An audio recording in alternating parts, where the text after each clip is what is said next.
परमपूज्य डॉक्टर बाबासाहेब आंबेडकरांनी रिपब्लिकन पक्षाची जी संकल्पना मांडलेली आहे, पक्षाची संकल्पना मांडताना या देशातला प्रभावी विरोधी पक्ष जो सर्वसामान्य जनतेचा आवाज असू शकेल हा विचार डोळ्यापुढे ठेवून बाबासाहेबांनी ती संकल्पना मांडली। परंतु रिपब्लिकन पक्षाची जी स्थापना झाली 3 ऑक्टोबर 57 भागात आज पुनर्वसन होत आहे आणि लोकांचा खूप हल्लाबोल चालू आहे त्यांच्या पुनर्विकासाच्या बाबतीत। तर इथे जर आपले उमेदवार जो उभे राहिले तर आपण त्या उमेदवारांच्या मार्फत धारावीकरांसाठी कसं प्लॅन करणार? बघा, पहिली गोष्ट, या राज्य सरकारने मुंबई विकायला काढलेली आळा दिला आणि आम्ही त्याच्या विरोधात आहोत। धारावीतल्या जनतेला 1000 चौरस फुटाचं घर मिळालं पाहिजे ही आमची मागणी आहे। कारण मूळचे रहिवासी आहेत। धारावी हा अनुसूचित जातीचा मतदारसंघ आहे, तो उद्ध्वस्त करण्याचं राजकारण षडयंत्र सत्ताधाऱ्यांचं सुरू आहे। उद्या ह्या बघा, मुंबईतला जो सगळा मुंबईकर माणूस होता, मराठी माणूस होता, तो मुंबई सोडून बाहेर का गेला?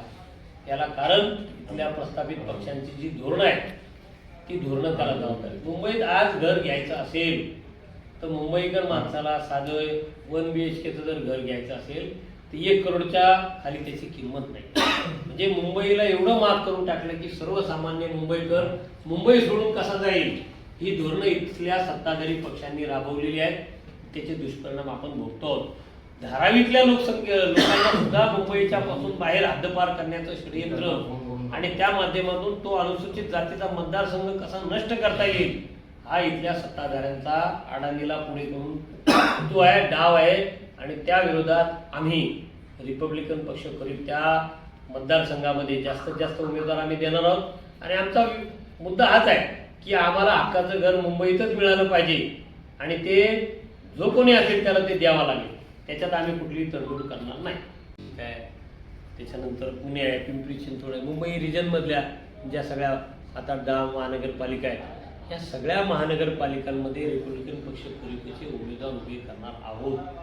आम्ही भारतीय जनता पक्षाला कुठल्याही परिस्थितीत फायदा होऊ नये हा विचार डोळ्यापुढे ठेवून डाव्या आघाडीची लोक असतील, पुरोगामी विचाराची लोक असतील, त्याच्यात राष्ट्रवादी काँग्रेस पक्ष असेल, शरद पवार साहेबांचा, उद्धव ठाकरेंचा शिवसेना असेल, काँग्रेस असेल, या सगळ्यांच्या बरोबर आम्ही मैत्रीच्या पद्धतीने चर्चा आम्ही करतो आहोत। त्यांच्यासोबत युती होईल न होईल, आम्ही आमचे उमेदवार आज मुंबईमध्ये आम्ही 20-25 उमेदवारांची आज जवळपास यादी आमच्याकडे तयार झालेली आहे।